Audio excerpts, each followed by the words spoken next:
I am Reva Durafel, studying in grade 11th in the Orchid School, Pune.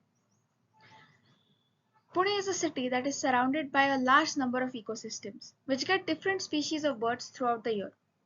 As a birdwatcher, it becomes challenging to predict which habitat will have the highest species richness for every season.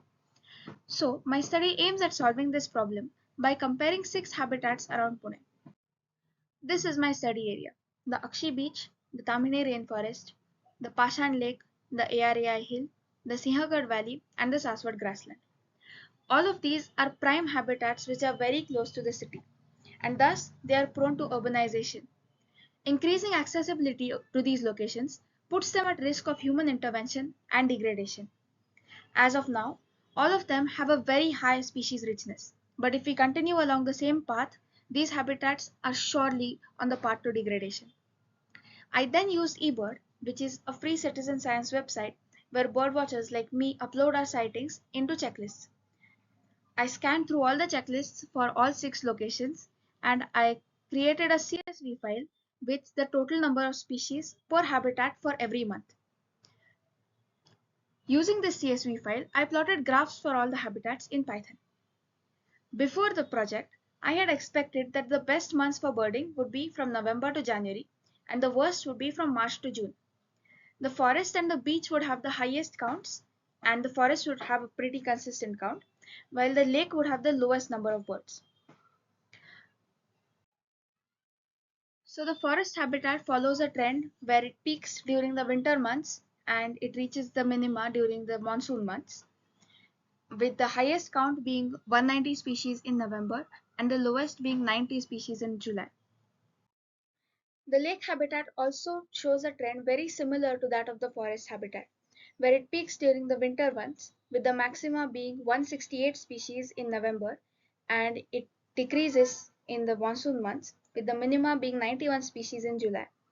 We can see a very sharp decrease in the number of species from March to May, which is the general trend shown by all of the habitats. The grassland habitat shows a slightly different trend, where the number of species is lowest in April with 31 species and maximum in October with 179 species. So the number of species starts increasing from June onwards and continues till February, with the maximum being from September to December. The valley habitat shows a pretty consistent distribution of bird species. The minima is reached at 90 species in July and the maxima at 184 species in January.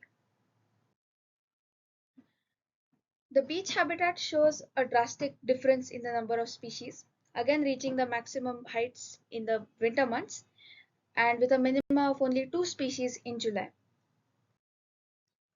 The hill habitat shows a very consistent trend, with the maximum number of species being 209 in October and the minimum being 114 in May.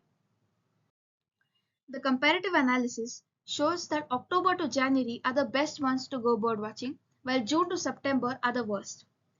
This is because we welcome a large number of winter migrants to the country from October to January, thus increasing the species richness of all the habitats. By the time June arrives, all of our winter and summer migrants have left the country. Only the grassland habitat shows a slight increase in the number of species during this period, because it welcomes the monsoon migrants that we get. I had expected the forest and the beach habitat to have a high number of species throughout the year, reaching the maximum. However, the forest and the hill habitats show a consistent high number of species throughout the year, while the beach shows the lowest number of species compared to all other habitats. The hill has the maximum number of species, 209 in November, while the beach has the lowest, 2 in July. This study also shows that although all these habitats are very disturbed, they still host a large number of species and are worth conserving. The study just proves that we need to take steps so that these habitats can be preserved for the future generations of both birds and birdwatchers. Thank you.